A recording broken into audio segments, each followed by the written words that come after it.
ప్రభునందు ప్రియమైన శ్రోతలకు వందనములు. ఈ పోడ్కాస్ట్ కార్యక్రమం నాకు స్వాగతం. మీ అందరి కొరకు ఈ కార్యక్రమమును ప్రసారం చేయుచున్నాం. విని దైవాశీస్సులు పొందుకోగలరు. ప్రియమైన శ్రోతలకు మన ప్రభువైన యేసుక్రీస్తు నామంలో శుభోదయం.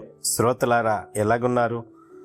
మీ అందరూ బాగుండాలని మన ప్రభువైన యేసుక్రీస్తు నామంలో ప్రార్థన చేస్తున్నాం. రండి, ఈ ఉదయకాలము ప్రతిదినం దేవునితో నడక అనే శీర్షిక నుంచి ఈ ఉదయకాలము దేవుని ఎదుట విధేయత, ఒబీడియన్స్ అనే అంశం కొరకు మీ మధ్యన చెప్పడానికి సిద్ధపడుతూ ఉన్నాను.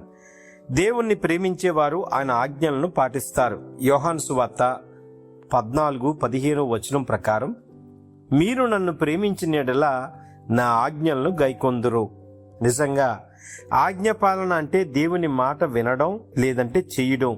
ఈ రెండు కూడా మనం అర్థం చేసుకోవలసిన విషయాలు. దేవునికి విధేయత అవ్వడం అనేది, ఆజ్ఞపాలన దేవుని ఆశీర్వాదాలకు ద్వారం అనేది మనం నేర్చుకోవాలి. అందుకే నోవాహు దేవుని మాట విని పడవ కట్టాడు.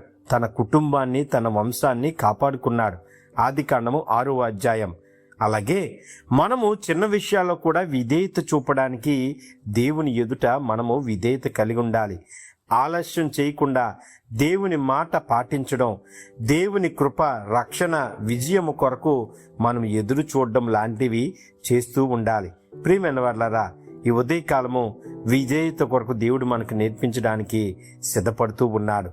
నిజంగా విధేయత కలిగిన జీవితాల్లో మనము బ్రతుకుతూ ఉన్నామా లేదా? దేవుని ఎదుట, దేవుని సేవకుల ఎదుట, దేవుని పరిచారకుల ఎదుట, సంఘము ఎదుట విధేయత కలిగి మనం జీవించాలి. ఆలస్యం చేయకుండా దైవజనులు చెప్పిన వెంటనే దేవుని వాక్యం వినడం, దాన్ని పాటించడం, అలాగ మనం జీవించడం, ఇలాంటి విషయాల్లో మనం చేయగలిగితే దేవుడు మనకి విధేయత ద్వారా దేవుడు విజయాన్ని ఇవ్వడానికి స్థిరపడుతూ ఉన్నాడు. దేవుడు చెప్పినట్లు నోవాహు జీవితం ఒకసారి ఆలోచించుకుంటే, తాను ఎరగని ప్రజల మధ్యకి, తాను ఎరగని ఆ పడవ విషయంలో దేవుడు అతన్ని వాడుకోవడానికి సిద్ధపడ్డాడు. వెళ్ళమన్నాడు, సువార్త ప్రకటించాడు. రమారమి 120 సంవత్సరాలు ఆయన సువార్త ప్రకటిస్తూనే ఉన్నాడు. పడవ కట్టాడు. ఇతరులు ఎగతాళి చేసినా విధేయత చూపాడు. అందుకనే అతడు సంపూర్ణమైన విధేయతకు దేవునికి రక్షణ తెస్తుంది అనే విషయాన్ని మనకి చూపిస్తూ ఉన్నాడు. ప్రియమైన వారలారా, ఈ ఉదయకాలం దేవుడు మనతో మాట్లాడుతూ ఉన్నాడు. ఇదిగో, మన జీవితాల్లో దేవుని యందు విధేయత మనం ఎలా చూపిస్తున్నాం? అసలు విధేయత చూపిస్తున్నామా? బైబిల్ చదువుట యందు, వాక్యం చదువుట యందు, దైవజనులు మాట వినుట యందు మనము విధేయత చూపించగలుగుతున్నామా? ఆలోచన చేసుకుందామా? మనకు మనగా స్వపరీక్ష చేసుకుందాం. దేవుని ఎదుట మన జీవితాల్లో మనము దేవుని కొరకు మనం స్వపరీక్ష చేసుకుందాం. దేవుని ఎదుట విధేయత కలిగిన వారిగా నీవు నేను ఉన్నప్పుడు దేవుడు మాట్లాడుతున్న మాటల్ని మనము ఏ విధంగా అర్థం చేసుకుంటున్నాం? ఆయన ఇచ్చిన 10 ఆజ్ఞల్ని మోషే ద్వారా, ఆయన వచ్చిన తర్వాత 2 ఆజ్ఞలు దేవుడు మనకు చేశాడు. ప్రియమైన దేవుని పిల్లలారా, దేవుని ప్రేమించడం మాటలతో మాత్రమే కాదు గాని ఆయన మాటను పాటించడం ద్వారా తెలుస్తుంది. ఈరోజు చాలామంది దేవుని ప్రేమిస్తున్నామని చెబుతున్నారు కానీ ఆయన ఆజ్ఞలు పాటించడంలో వెనుకబడిపోతున్నారు. నిజమైన క్రైస్తవ జీవితం దేవునికి విధేయత చూపించడంతోనే ప్రారంభమవుతుంది. ఆజ్ఞ పాలన, దేవుని మాట వినుట అనేది మాత్రమే కాదు గాని దానిని జీవితంలో ఆచరించడం మనం చెయ్యాలి. దేవుని వాక్యాన్ని వినండి, ఆలస్యం చేయకుండా పాటించండి. చిన్న విషయాల్లో కూడా విధేయత చూపించండి. దేవుని చిత్తానికి మొదటి స్థానం ఇవ్వండి.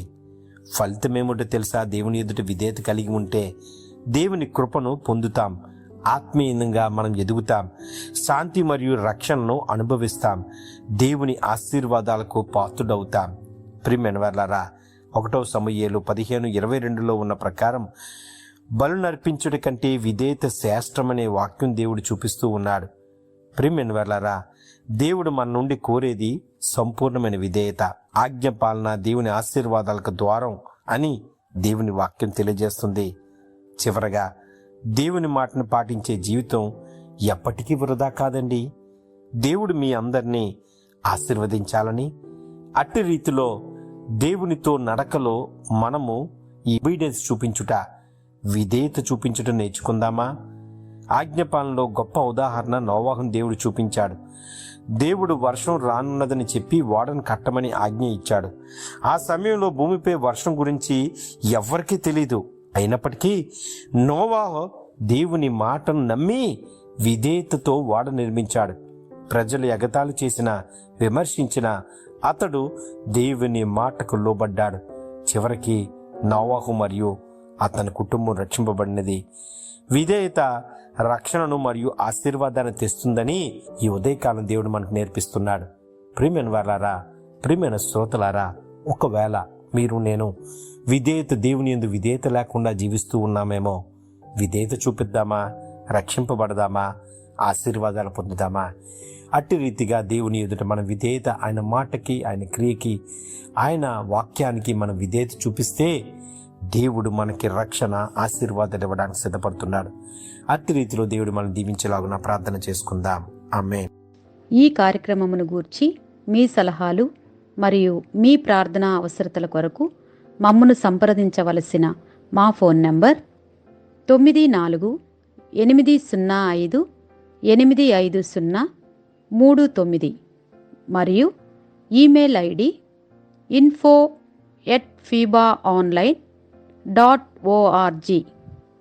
మా ఫోన్ నంబర్ మరొకసారి 9480585039. Email ID info@fibaonline.org.